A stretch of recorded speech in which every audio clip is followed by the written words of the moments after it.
رحمت اللہ علیہ اٹھے، تمام قبروں کو توڑ ڈالا، درباروں کو فنا کر دیا، درگاہوں کو مٹا دیا اور زبان حال سے اعلان کر دیا، لوگوں جب تک ہمارے کنٹرول میں یہ زمین رہے گی، یہ دھرتی پر اگر پیشانی جھکے گی عرش والے کے لیے جھکے گی، کسی اور کے لیے جھک نہیں سکتی۔ نہ گھوڑے شاہ کی پوجا، نہ کتے شاہ کی پوجا، نہ بٹیرے شاہ اور تتر شاہ کی پوجا، نہ کانوں والی سرکار اور چادروں والی سرکار کی پوجا۔ یہاں پوجا ہوگی تو عرش والے اللہ کی ہوگی، وہ عادل حکمران جس کو موقع ملے پھر وہ توحید کو غالب کرے۔ یاد کر لو، جس حکمران کی موجودگی میں اس کی حکومت کے دوران قبروں کو پوجا جا رہا ہو، قبروں کی عبادت ہو، غیر اللہ کی عبادت ہو، شرک کا دھندا باقاعدہ گورنمنٹ کی سطح پر ہو، وہ اس نے عدل نہیں کیا اللہ کی کتاب کے ساتھ، اس نے عدل نہیں کیا اللہ کی توحید کے ساتھ۔ دوسرا وہ انسان، وہ نوجوان، وہ جوان جس کی جوانی اللہ کی عبادت میں پرورش پاتی ہے، وہ شخص۔ تیسرا وہ آدمی جس کا دل مسجدوں سے جڑا ہوا ہے، مسجدوں سے معلق ہے، نماز پڑھ کے آتا ہے، پھر گھڑی دیکھتا ہے کب اذان ہوگی، دوبارہ اللہ کے گھر میں جاؤں گا۔ چوتھے وہ دو آدمی، اللہ ان کو بھی اپنے سائے کے نیچے جگہ دے گا جن کی محبت اللہ کے لیے،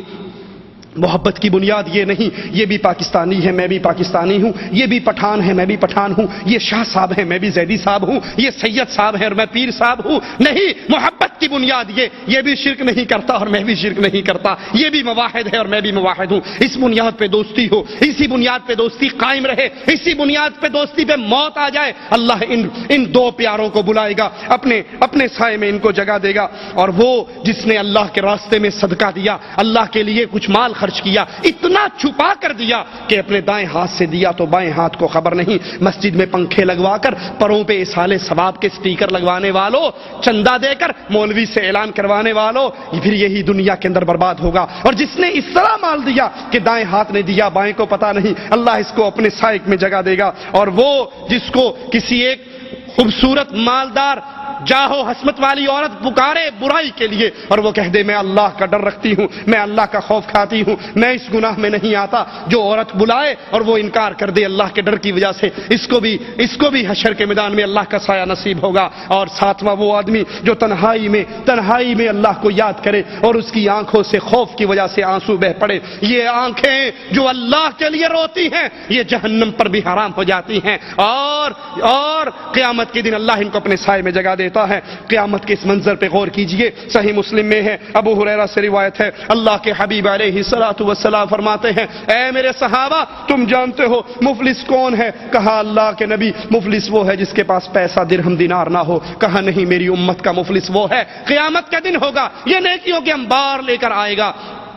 کیفیت یہ ہوگی، کچھ لوگ اس کے دامن سے چپٹے ہوئے ہوں گے، اس کے دامن کو پکڑے ہوئے ہوں گے، روتے ہوئے آئیں گے اور اللہ سے کہیں گے اللہ تو آج عدل کر رہا ہے، اللہ تو مالک ہے اس دن کا، اللہ عدل فرما، اس سے مجھے بدلہ لے کر دے، اس نے مجھے مارا، اس نے مجھے گالی دی، اس نے میرا خون بہایا، اس نے میری غیبت کی، اس نے میری چغلی کی، اس نے مجھ پہ الزام لگایا، اللہ آج بدلہ دے۔ اللہ مالک اس سے کہے گا تو نے بہنوں کا حق مارا تھا، کتنے ہی وہ ظالم ہیں جو اپنے باپ سے ساری جائیداد اپنے نام کروا لیتے ہیں کہ جائیداد کا حق صرف بیٹوں کا ہوتا ہے، بہنوں نے تو غیر گھر میں جانا ہے نا، اس لیے ان کا حق نہیں بنتا۔ بہنوں کا حق کھانے والوں، لوگوں کے قرضے دبانے والوں، اللہ کہے گا دے بدلہ، وہ کہے گا اللہ کہاں سے دوں؟ جواب ملے گا جو نیکیاں تو نے کی، نماز ان کو دے دے، روزہ اس کو دے دے، حج اس کو دے دے، زکوٰۃ اس کو دے دے۔ کچھ بد نصیب ایسے ہوں گے، اللہم لا تجعلنا منہم ولا معہم ولا فیہم، مالک اپنی رحمت سے ہمیں ان بد نصیبوں میں شامل نہ فرمانا۔ ان کے لوگ کھڑے ہوں گے، نیکیاں ختم ہو جائیں گی، پوچھے گا اللہ ان کو بھی جواب دے، وہ کہے گا اللہ اب کہاں سے تو نیکیاں بھی ختم ہوگی؟ مالک کہے گا ان کے گناہ تیرے حصے میں ڈال کر تجھے جہنم کے اندر اور ان کو جنت کی طرف روانہ کیا جائے گا۔ قرآن حکیم کی اس آیت پہ غور کیجئے، وَوُضِعَ الْكِتَابُ، قیامت کے دن جب نامہ اعمال لگے گا، جب کتاب پیش ہوگی، فَتَرَى الْمُجْرِمِينَ مُشْفِقِينَ مِمَّا فِيهِ وَيَقُولُونَ يَا وَيْلَتَنَا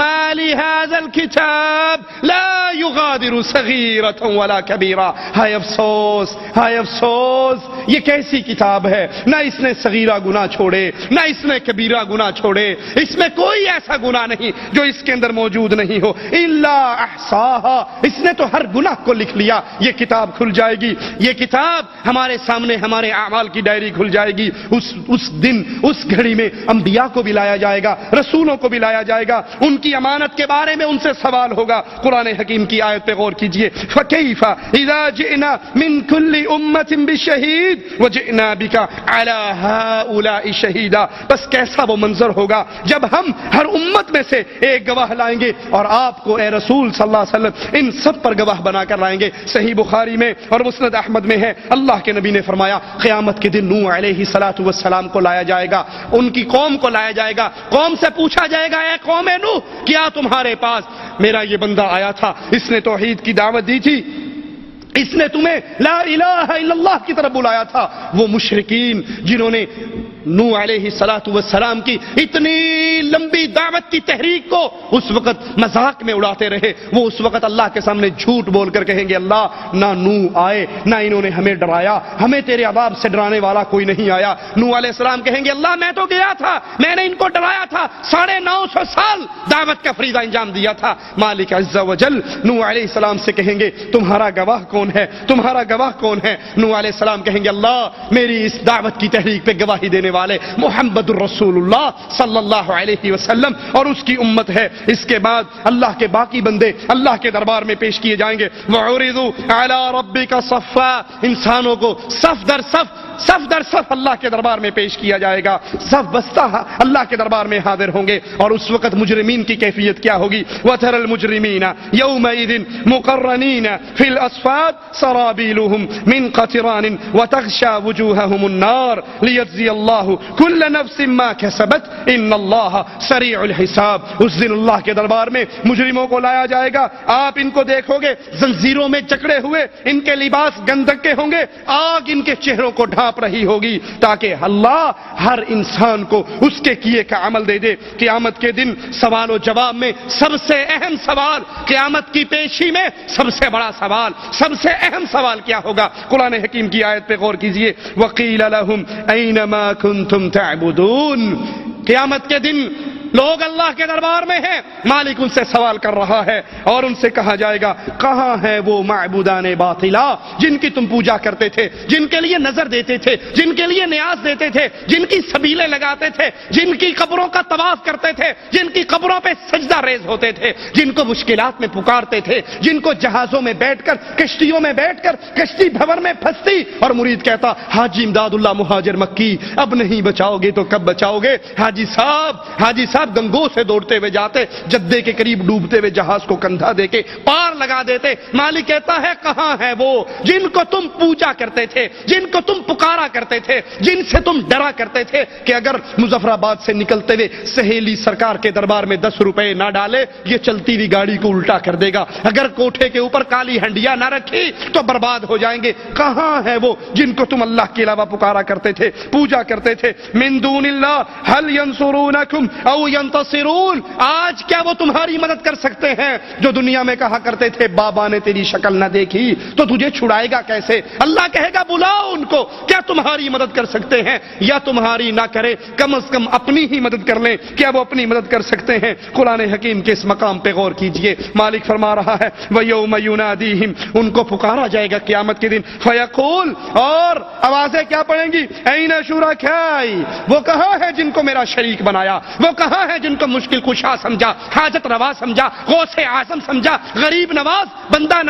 بندہ پرور جانا، وہ سارے کے سارے کہاں ہیں؟ الذین کنتم تزعمون، جن کو تم اپنے گھمنڈ میں اللہ کا شریک سمجھتے تھے، اللہ کا ساتھی اور ساجی سمجھتے تھے، پکارو ان کو، پیر صاحب آ جائیں، 11ویں والے آ جائیں، کوئی سبز چولے والا، کوئی کالے جھنڈے والا آ جائے اور تمہیں چھڑا لے، وہ کہاں ہیں جن کو تم پوجا کرتے تھے؟ اس وقت کوئی جواب دینے والا نہ ہوگا، کوئی ساتھ دینے والا نہ ہوگا، یہ صرف مال کے ڈاکو، عزت کے ڈاکو، جان کے ڈاکو ہیں جو اس دنیا کے اندر شرک کے دھندے پھیلاتے ہوئے لوگوں کے گھروں میں ان کے عزتوں پہ بھی ڈاکہ ڈالتے ہیں، ان کے مالوں پر بھی ڈاکہ ڈالتے ہیں۔ قیامت کے دن کوئی کسی کے کام نہیں آئے گا۔